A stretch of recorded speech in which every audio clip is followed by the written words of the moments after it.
noches. Iniciamos el programa Tiempo Presente de TEACA Televisión Online y Nortevisión. Hoy, siguiendo la tónica de algunos programas anteriores, vamos a entrevistar a uno de los tertulianos para que ustedes le conozcan mejor. En este caso, contamos con Ana Zabaleta y Carmelo González, que va a ser hoy el entrevistado. Buenas noches, José Luis. Buenas noches a los dos. A ver, Carmelo, que queremos saber un poco de tu trayectoria profesional, vida y milagros. Tengo aquí tu currículum y veo que empezaste muy pronto, en el año 72, en la empresa Interglass.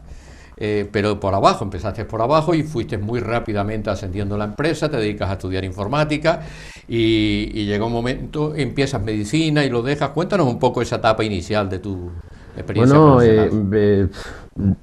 Hice todo el bachillerato en Salesiano, justo coincidió en que terminaba Preu, aparecía COU y Salesiano no estaba preparado para dar el curso de orientación universitaria y me tuve que ir al Pérez Galdós. Ajá. En el Pérez Galdós hice COU y me fui a Tenerife a estudiar medicina. Lo que pasa es que a duras penas, porque yo durante toda la época de bachiller y COU tenía una beca, estaba becado, aparte de las horas que mi padre hacía para poderme pagar allí los estudios, ¿no? Y nada, estuve en Tenerife un año y al año me di cuenta que aquello no era para mí. Curiosamente, como anécdota, mi cartilla de la Seguridad Social empieza por 38, porque fue terminar de estudiar, mi padre me enganchó ahí en Calice, que entré de botones, me vieron un día que la letra era bonita y me dice, no, tú te quedas aquí encima porque hay que preparar informe para los americanos. Eso fue en el mes de junio y en septiembre, hombre, te preguntan y qué inquietudes tienes, acabas de terminar de estudiar. Digo, bueno, pues a mí me gustaría estudiar medicina. Y me mandaron para Tenerife. La verdad que tuve suerte. Veo que iniciaste la carrera de medicina. ¿Por qué la iniciaste y por qué la dejaste? Porque veo que no acabaste. Hombre, sí, yo creo que la inicié por la propia inercia de los compañeros de clase, ¿no? Y pues porque me gustaba, y la dejé porque vi que aquello no era para mí. O sea, yo en ese entonces ya había hecho mis primeros pinitos con la informática, o sea, de soslayo. Sí. Empecé a trabajar con esas máquinas antiguas que utilizaba la informática y recuerdo que me llevaron a ver una autopsia al Hospital General en Santa Cruz y caí redondo al suelo. Pero redondo, llamé a mi padre y le dije, oye papá, esto no está hecho para mí, esto no es para mí, me dedico a ser médico de las máquinas, que me gusta más. Esas ni sienten, ni padecen, ni nada de nada. Eso de ver cuerpos descuartizados no iba contigo. No. Oye, José Luis, ¿verdad que con esa cara le pega la bata de médico y la gafita le pega? Solo te falta el fonendo puesto ahí y das el pego. Que va, para nada. Entonces te dedicas a la informática, haces estudios de informática. Sí. Porque veo que cuando ya saltas en el 78 a la siguiente empresa, Serconca, pues ahí ya estaba dedicado completamente a la informática y empiezas a dar clases de informática también. Sí, también eso fue curioso, otra anécdota. Yo ya en esa empresa ya me dedicaba al desarrollo en aquel entonces en COBOL, sí. RPG1, RPG2, esos lenguajes que habían antes, ¿no? Y cuando tú terminabas el desarrollo para una determinada empresa, que mira que hicimos desarrollo ahí, pues tenías que sentarte a explicarle a los usuarios pues la aplicación, claro, cómo funcionaba. Y en el mismo edificio donde estábamos, que no lo voy a nombrar, en la parte alta la misma empresa tenía aulas de informática, se daba en aquel entonces COBOL, que era el lenguaje que se utilizaba en aquel momento. Y un día uno de los jefes va y dice, oye Carmelo, sube arriba que estoy poniendo un examen en una de las aulas y para que cuides un poco vistazo y que veas cómo está. Era un tema serio, ¿no? Entonces nada, yo subí y digo, ya coño, me pone la tiza en la mano, eché un vistazo y cuando ya yo tengo la tiza en la mano y se continúa con la clase. Te vino rodado. No, yo después le pregunté por qué y me comentó que durante el tiempo que estuvimos allí, pues pues desarrollando y explicándole a los clientes y demás, se había percatado de que tenía cualidades para transmitir. Y así estuve después muchos años. Muy bien. De hecho, fui pionero en los centros de formación profesional ocupacional en Las Palmas. El primer centro colaborador del INEM en aquel entonces lo monté yo. Y una pregunta que tengo yo con respecto a toda esta carrera de informática, ¿no? En una época en la que todavía eso era un poquito, o sea, si ya cuando yo empecé era de friki lo de internet, ya no te cuento, en tu época que hasta, yo me acuerdo en los años 80, ¿no? De mis primeros contactos con la informática me parecía un rollo tremendo. Entonces me gustaría saber tu experiencia en esos inicios cuando todo era como más complicado, para hacer un poquito, o sea, requería como un lenguaje más complicado. ¿Y cómo te veía la gente? O sea, ¿cómo te sentías tú? ¿Cómo te veía la gente? Tu experiencia en general hasta lo que hemos llegado ahora.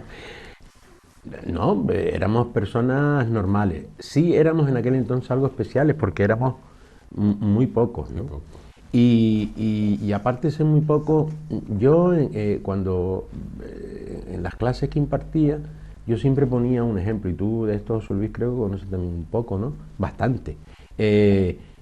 Yo les decía, vamos a ver, si ustedes van a Alemania y saben que tienen que dar los buenos días, simplemente aprenden cómo se dice buenos días en alemán. Y si van a Inglaterra, buenos días en inglés.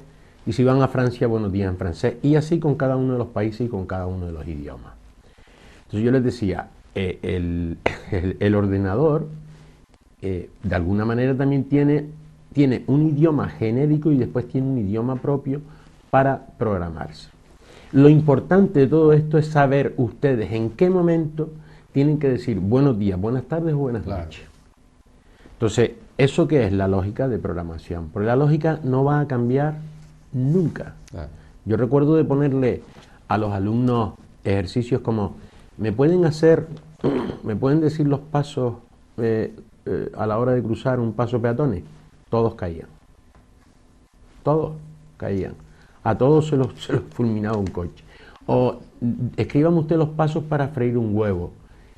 Ninguno freía un huevo. Sí, desglosado. Claro. ¿Por qué? Pues el ordenador, a pesar de que va muy rápido, yo les explicaba, ¿no? Es decir, lo único que sabe hacer es una sola cosa. Una.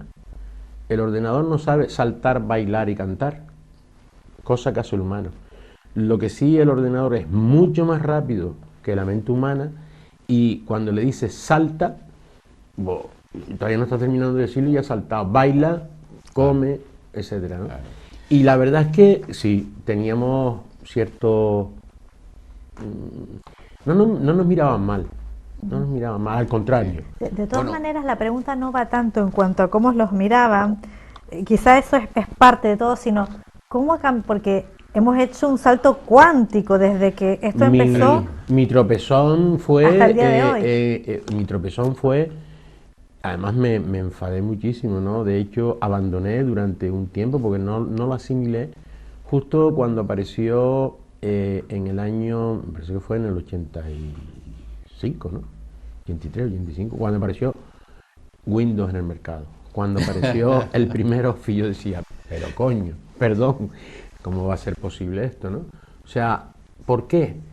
Porque acostumbrado a desarrollar toda la vida y a tú trabajarte el tema, haciendo los pasos lógicos, instrucción a instrucción, y que después te llegara y dice, este es el Word, este es el tal, sí, y este es el cual, y tú decías, pero bueno. Era otro estilo. Yo lo que pasa es que siempre fui un atrevido y iba por delante. Aquello me rompió, pues digo, pues más por delante voy a ir, ¿no? De hecho, a nivel de aquí, de Canarias, siendo Jerónimo Saavedra el presidente del gobierno, yo participé en un proyecto donde plantearon hacer un trabajo multimedia de los primeros años, los 5 primeros años, parece que fueron los 10 primeros años de gobierno en Canarias, un trabajo multimedia que en aquel entonces hablar de multimedia era muy raro. Y dijimos, nosotros estamos preparados para hacerlo.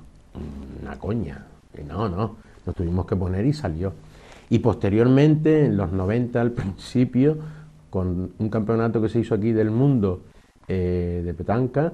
Yo dije, no, el sorteo, primer sorteo que se hizo a través de ordenador a nivel nacional en petanca, lo desarrollé yo. Y cuando hicimos el campeonato, el mundo dijo, no, igual que ese, no, perdona, en realidad virtual. Y aún no se hablaba de realidad virtual, ¿no? He sido un atrevido siempre. Sí, hombre, yo lo que he visto después, que das clases de informática y tal, saltas en el año 81 a otra empresa, Exipesco, o en Sinpesco, y ahí te ocupas también de la contabilidad y empiezas a derivar de entre la informática, pero de gestión, de contabilidad dentro de la empresa, que marcará un poco tu camino posterior, parece. Sí, también. Bueno, de hecho ahí fue curioso porque, por lo atrevido que era, cuando salían los barcos a pescar, te llamaban de alta mar el patrón de pesca y te iba dando las capturas que iban Las cantidades haciendo, ¿no? que habían cogido. Entonces te decían T1, 14, T2, 17, T, y ¿cómo? Y el 3 no se oía, o el 4. Entonces con unos comodores que se instalaron en cada uno de esos barcos, Sí, sí. emitían Las cantidades desde el barco. Sí, sí. Lo que sí me llama bastante la atención es que luego la empresa posterior de 84-88, tratamiento de estudios informáticos, entre aplicaciones, programación en lenguaje muy nuevo, sí te ocupaste de programación de multimedia y realidad virtual. Estamos hablando del año 88. Lo que te decía. Realidad virtual en el año 88 es una cosa bastante extraña, ¿verdad? Hombre, ahí en tratamiento de estudios informáticos es algo que pues, fue un proyecto que nació y que... Fuiste director del centro de estudios. Bueno, tengo que decir que yo ahí me llevé un gran palo porque fui engañado por el socio que tenía y no voy a decir ni siquiera dónde venía. Ya, además lo vi el otro día, está muy mal el señor con Alzheimer, pero ahí me llevé un gran chasco. Fue un proyecto que yo había creado, fue cuando el INEM se pone en contacto conmigo para arrancar esta historia y la verdad es que bien, o sea, a nivel personal, siempre con los retos que a mí me encantaban, pues ahí dimos mucha formación. Llegamos a tener pues casi 18, 20 profesores. Pues eso ya es una cuestión grande. Sí. Luego pasas por varias empresas como Royal Holiday, Canary Computer, Dunimar, y ahí empiezas a hacer programas que empiezan a orientarse a la cuestión turística de alguna manera, con lo cual conjuntabas la informática, la contabilidad, la gestión el análisis y el turismo. Financiero, el análisis financiero sí, sí. Y la gerencia. Y empiezas a orientarte también hacia la gerencia un poco, ¿no? Bueno, yo llego, lo último que hice fue en el sur, precisamente en una empresa turística que una de las más importantes extrahoteleras de aquí del archipiélago, incluso a nivel nacional, era número 1 a nivel regional y número 30 a nivel nacional, que sí, con todo el turismo que hay en España era bastante, ¿no? Pero no dicho por nosotros, sino por las propias revistas especialistas en el sector. Y ahí la verdad es que viví una etapa muy bonita, porque llegar allí todo se hacía absolutamente a mano.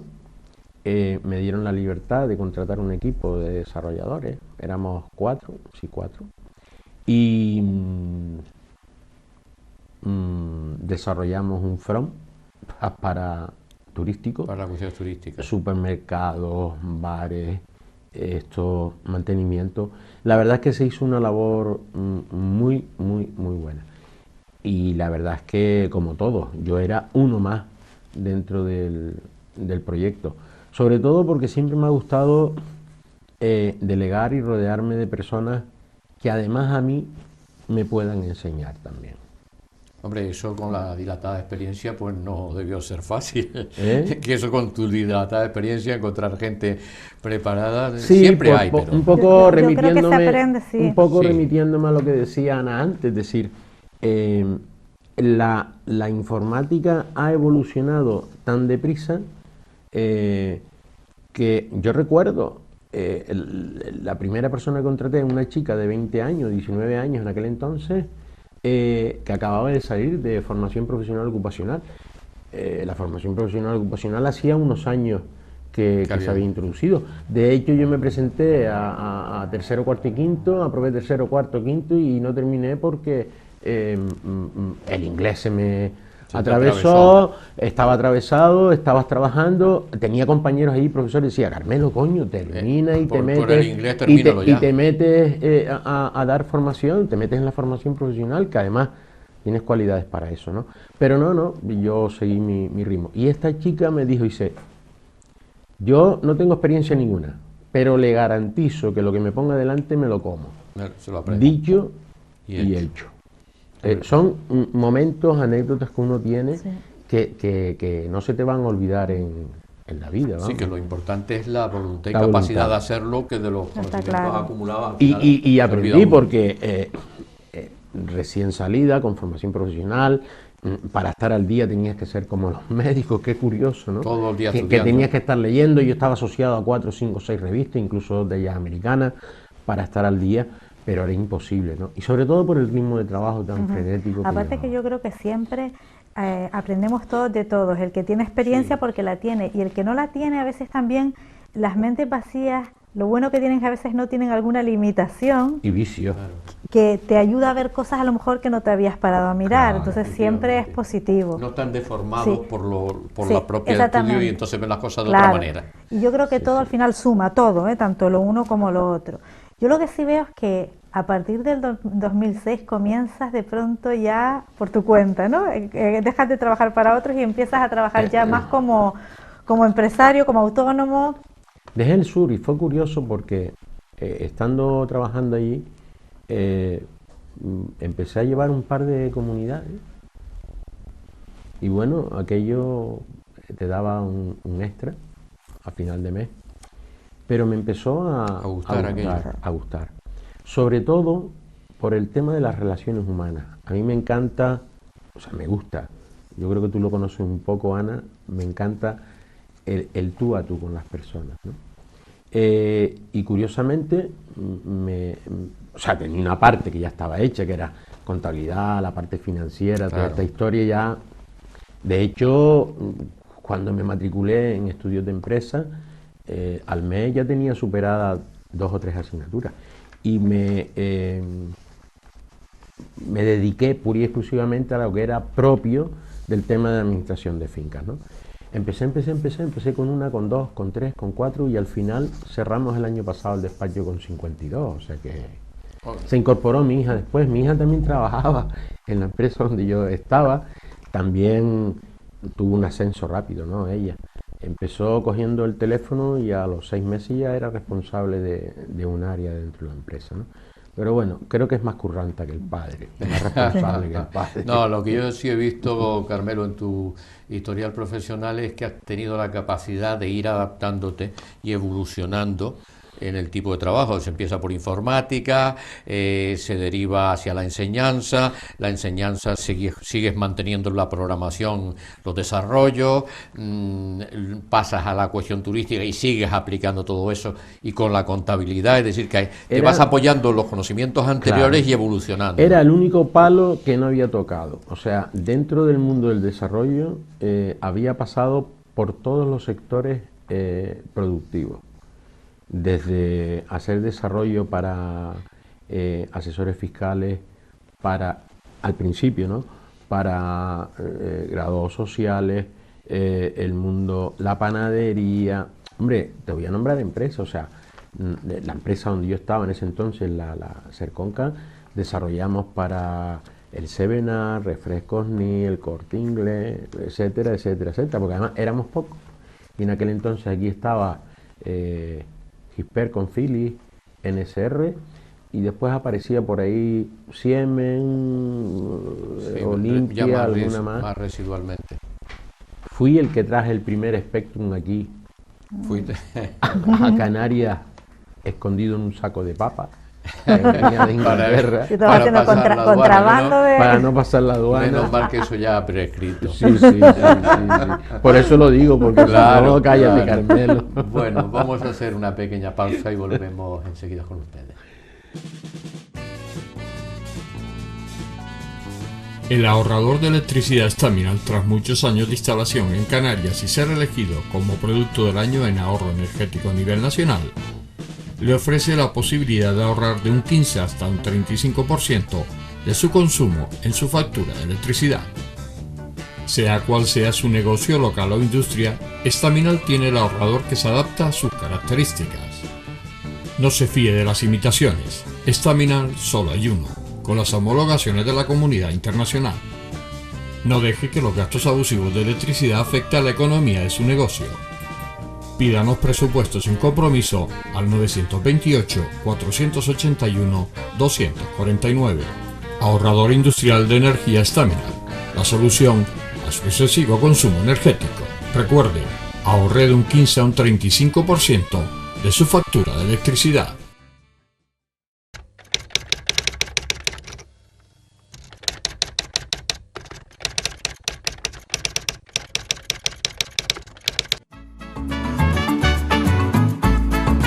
El ahorrador de electricidad Estaminal es el único aparato en el mercado que reduce el consumo de electricidad tras haberse instalado en miles de hogares en Canarias. No deje que su factura de electricidad afecte su economía familiar. El ahorrador Estaminal le garantiza una reducción de un 10 hasta un 35% de su recibo de luz. Estaminal no necesita ninguna instalación especial, es autoinstalable y no consume electricidad. Diga basta al excesivo consumo de electricidad y llámenos al 928-481-249. Reduzca hasta un 35% de su factura de electricidad. Estaminal, su seguro de ahorro. Continuamos con la entrevista a nuestro tertuliano Carmelo y estábamos hablando de su experiencia o de su trabajo como administrador de fincas después de toda la experiencia informática, gestión, contabilidad, de que había venido eso un poco rodado y orientado a las empresas más importantes, más gordas de aquí, que son las turísticas. Sí. Cuéntanos un poco. Bueno, en turismo, pues allí se hizo el desarrollo que me pidieron, se terminó, llegó un momento en que se había llegado a un techo, la empresa tenía otras miras de cara al futuro, llegamos a un acuerdo y me fui. Y entonces inicié la actividad de la administración de finca. O sea, en ningún momento hice propaganda, publicidad, sino simplemente con el boca a boca me fueron llegando esas empresas, ¿no? Esas comunidades. Y la verdad es que ha sido también una etapa en la que uno aprende mucho, ¿no? Y ya no solo por el simple hecho de dar, de prestar un servicio, sino como siempre vas más allá, ¿no? De hecho, en las comunidades donde nosotros estábamos, y digo nosotros, pues después se incorporó mi hija y mi hijo cuando terminó Derecho, procurábamos que las cuotas comunitarias pues no subieran. ¿Con quién nos peleábamos? Con los que prestaban servicio, mantenimiento de ascensores, con los seguros, con tal y con cual.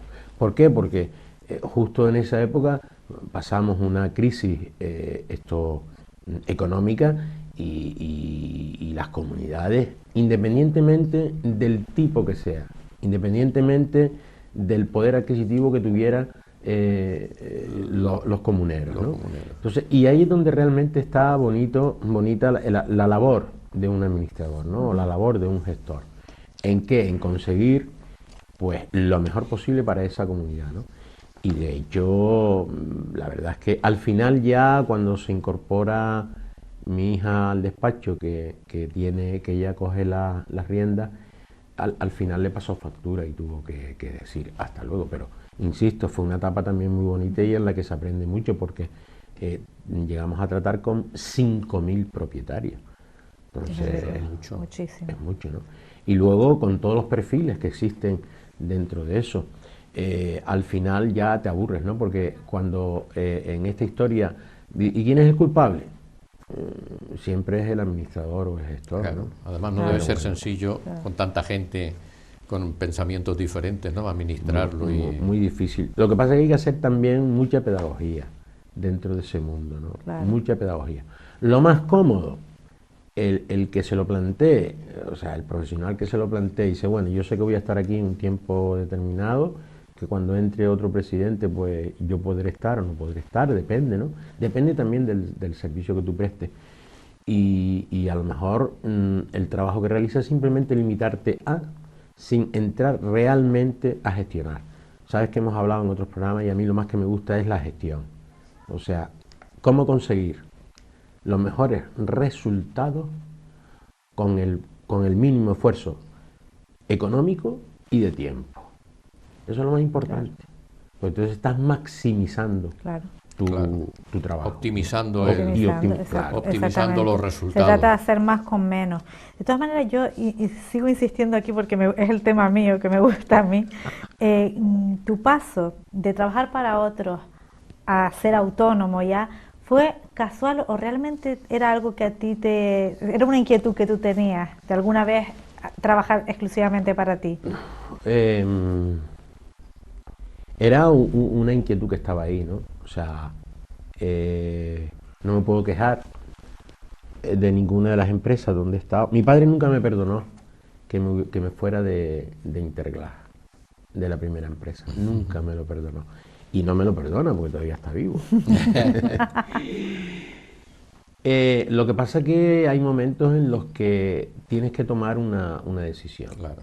Y cuando tú te ves, pues ya no era solo el tema económico, económicamente se estaba bien, pero cuando tu jefe directo, ten en cuenta que yo en esa época era subjefe de sección de informática en Interglass, Sí, sí. ¿no? Entonces, cuando te está encima, cuando te está machacando, cuando está tal, curiosamente después me lo tropecé en una comunidad En una de las que tú administraste. que yo administré, curiosamente. Pero bueno, las cosas se olvidan, ¿no? Y yo siempre me decía que no había nacido ni para mandar ni para ser mandado. Yo en ese aspecto he sido un anarquista total, de verdad. Y entonces ahí fue mi experiencia como autónomo, y la verdad es que tampoco... Tu motivación para el cambio. Sí, pues. sí. O sea, que entiendo que realmente es algo que tú tenías, o sea, es un objetivo que tenías, aunque sea en algún momento de tu vida, Sí, y sí. que Se aquí es cumplió. donde te vas a quedar, quiero Se decir. cumplió ahí. Ahí Y se en el cumplió. momento oportuno apareció la posibilidad y la aprovechaste. Sí, exactamente. Efectivamente. Bueno, frente a toda esa dilatada carrera en informática, de ciencias, en informática, programación, contabilidad, etcétera, etcétera, hay un contraste que es la cuestión de las letras, de escribir poemas, etcétera, etcétera, etcétera. Tienes desde muy precozmente un interés por la escritura, y que tú reconoces que probablemente heredado por vía materna, pero empiezas muy pronto a escribir cosas y bueno, pasado el tiempo, pues llegas a publicar. Empecé a escribir con 12 años. O sea, en el primer poemario que publiqué en el año 2013, el primer poema, que se titula La Rosa, lo escribí con 12 años. Y seguí escribiendo. O sea, yo incluso ni siquiera sabía que en mi familia habían escritores, que además no de aquí, porque tuvieron que salir fuera, y desde fuera esto escribían, ¿no? Entonces yo escribí La Rosa, yo me declaré a la que fue mi mujer, la madre de mis hijos, también con un poema.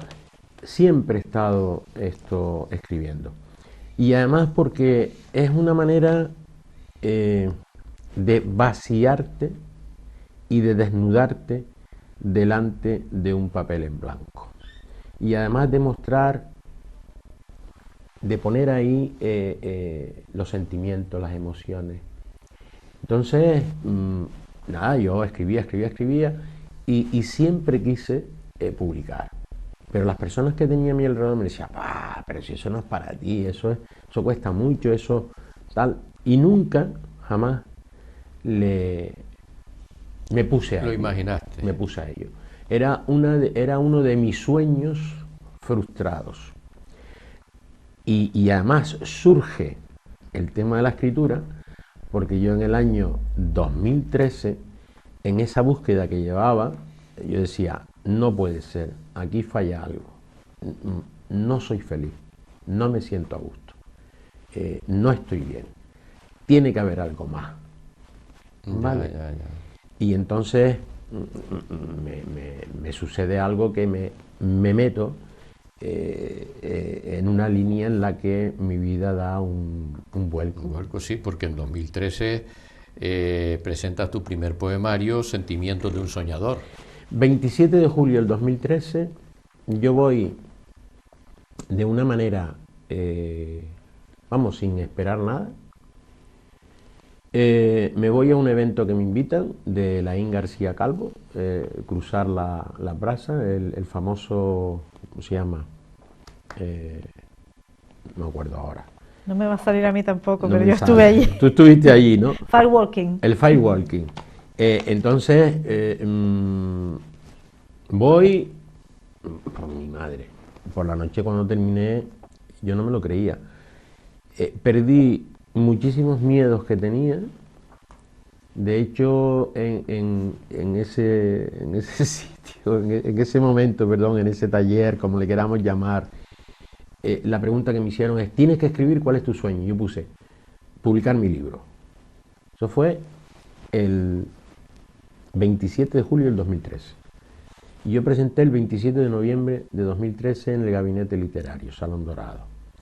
En el mes de agosto yo lo primero que hice fue coger todo el material que tenía y digo, bueno, ¿qué es lo que quieres sacar, Carmelo? Y seleccioné una serie de poemas y de pensamientos que yo tenía. Digo, esto. Agosto me puse en contacto con varias editoriales, me decían 27 al 31 de julio, dice, no, es que en agosto cerramos, tiene usted que volver en septiembre. Claro. En septiembre hablamos.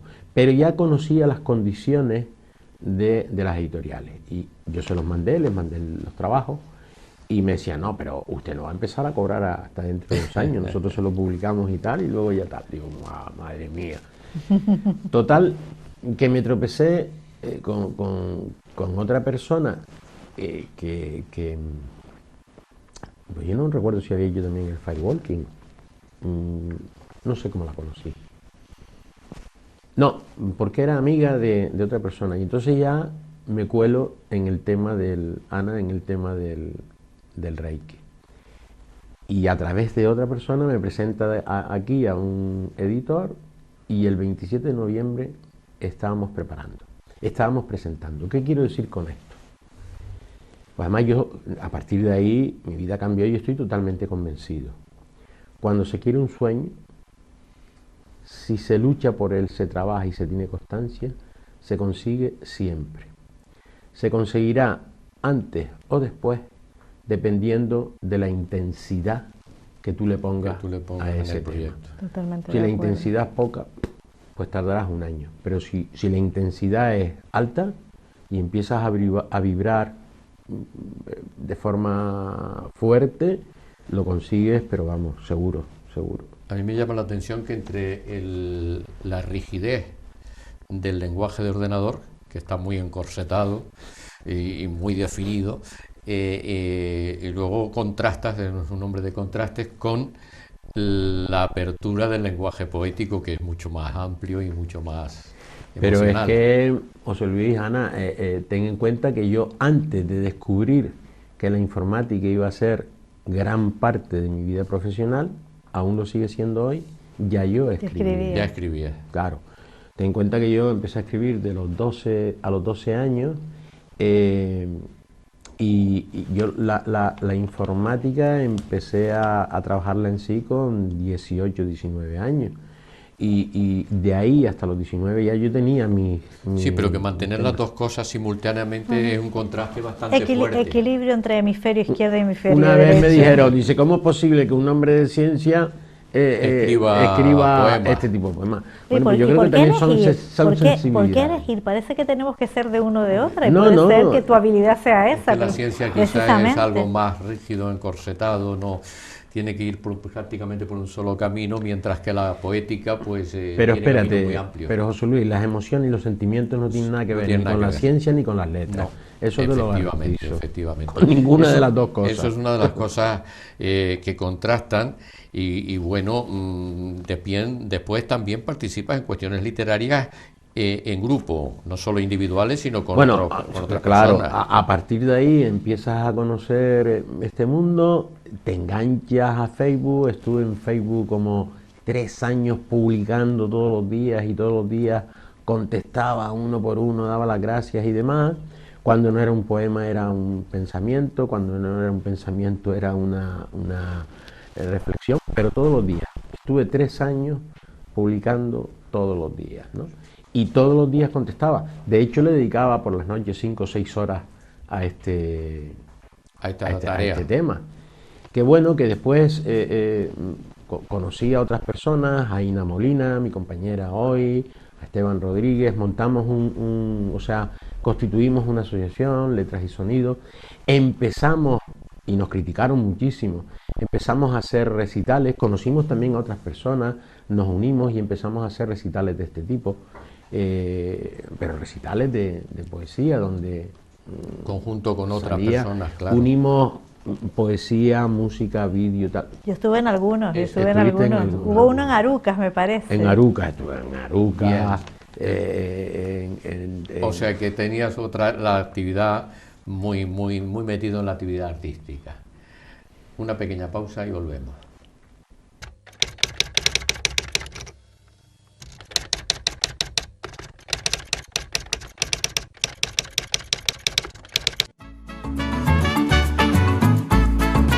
El ahorrador de electricidad Estaminal es el único aparato en el mercado que reduce el consumo de electricidad tras haberse instalado en miles de hogares en Canarias. No deje que su factura de electricidad afecte su economía familiar. El ahorrador Estaminal le garantiza una reducción de un 10 hasta un 35% de su recibo de luz. Estaminal no necesita ninguna instalación especial, es autoinstalable y no consume electricidad. Diga basta al excesivo consumo de electricidad y llámenos al 928-481-249. Reduzca hasta un 35% de su factura de electricidad. Estaminal, su seguro de ahorro.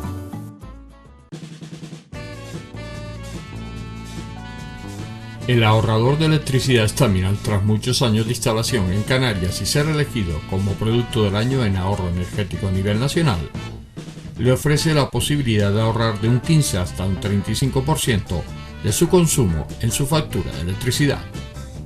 Sea cual sea su negocio local o industria, Estaminal tiene el ahorrador que se adapta a sus características.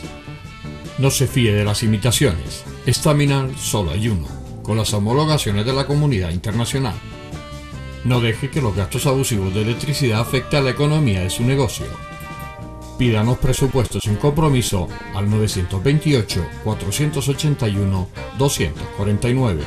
Ahorrador industrial de energía Estaminal, la solución a su excesivo consumo energético.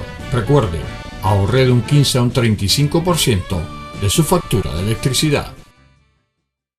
Continuamos con la entrevista a Carmelo González y nos contaba su actividad literaria y en grupo y cuéntanos un poco más. La verdad es que también ha sido también estos últimos años, ¿no? Menos el último año hicimos recitales en Lanzarote, en Mirador del Río, por ejemplo, lo abrieron para nosotros y era la primera vez que se hacía ahí un acto cultural de este tipo. ¿No? Eso lo podemos decir, o sea, la primera vez que se abría por la noche y para hacer un acto cultural de este tipo.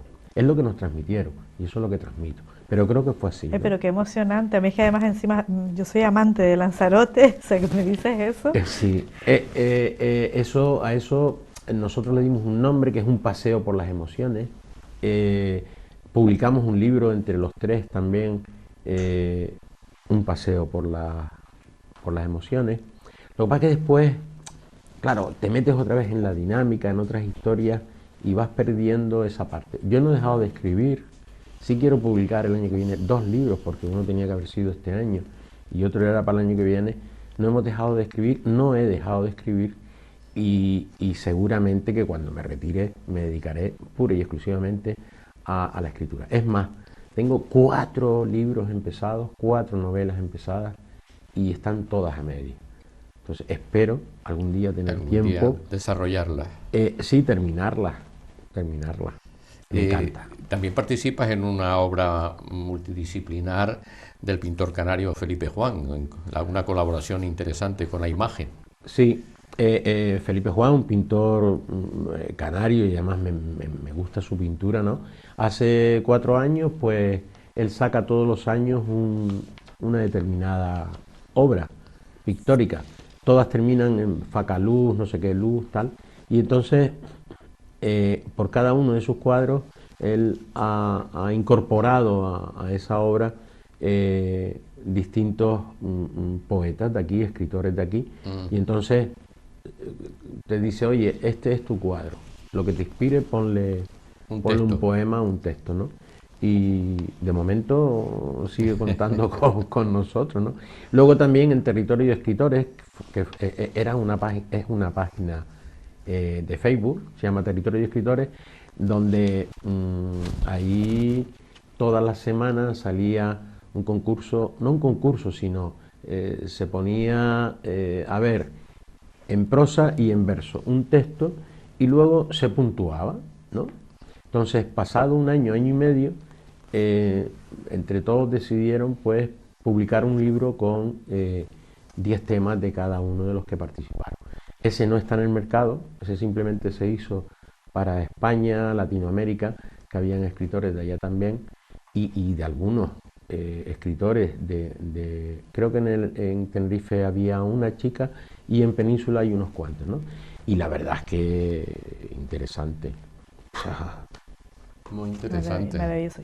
Y luego he participado en otros libros, pues con el prólogo, con un epílogo, con un comentario, recitales y demás me actividades. gustan, o sea, lo que pasa es que hay que tener tiempo, mucho tiempo para dedicarte al tema de la escritura. Y desgraciadamente con el tema de la escritura no se vive.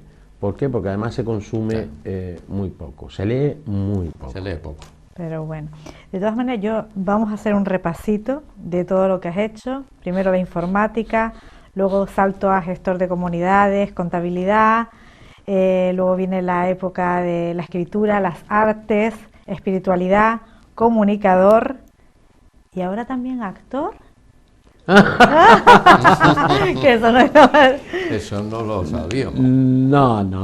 No. Lo que pasa es que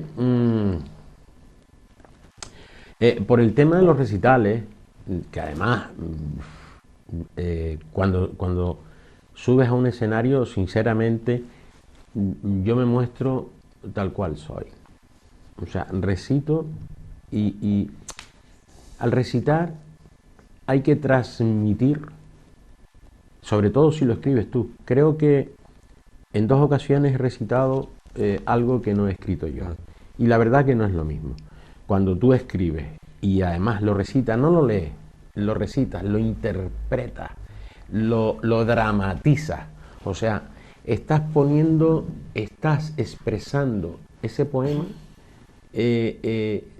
tal cual tú lo has sentido, tal cual tú lo has vivido.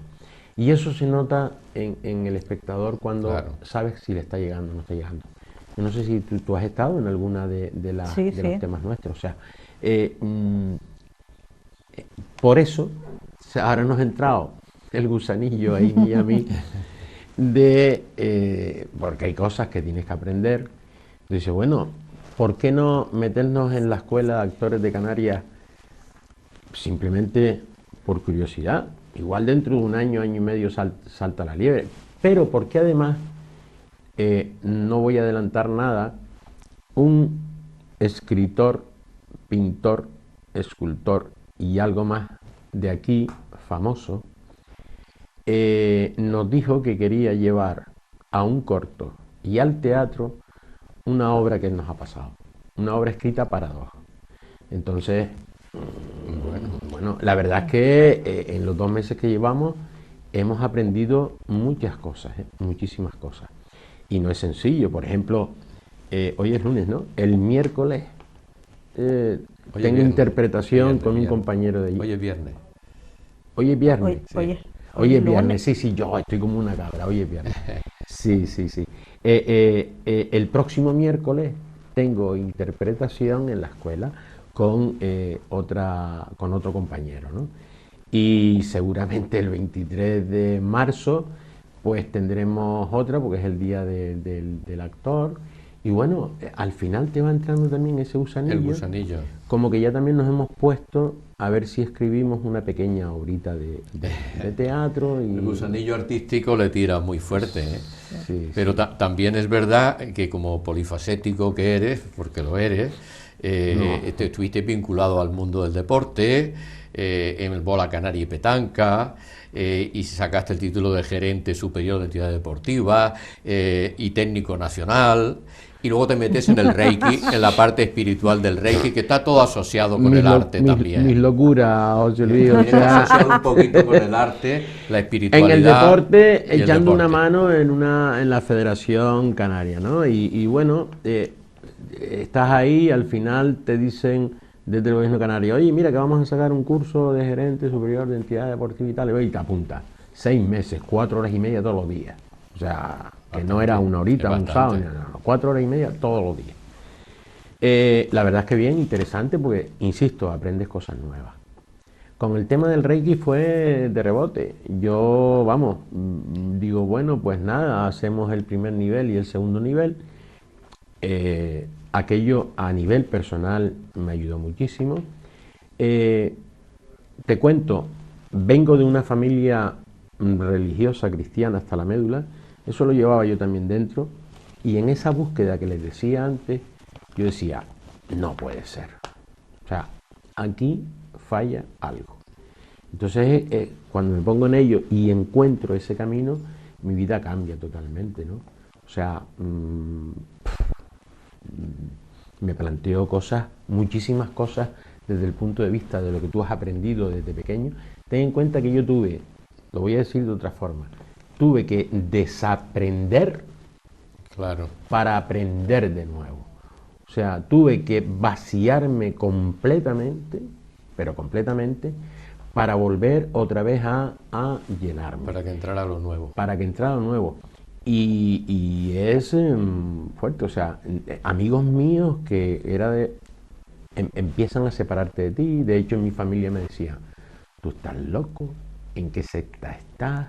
¿En qué te has convertido? Bueno, ¿Qué te ha pasado? El Reiki es una doctrina oriental, pero no es ninguna secta, ¿no? Y no es ninguna religión. Pero no solo por eso, es una técnica, es una filosofía de vida, ¿no? Pero no lo entendía porque tú llevas una trayectoria y de una primera das el corte, ¡pac! ¿No? No he dejado de ser creyente, lógicamente. Pero tu vena artística yo creo que te empujaba también un poquito ahí. Es posible, es posible que me empujara hacia ahí.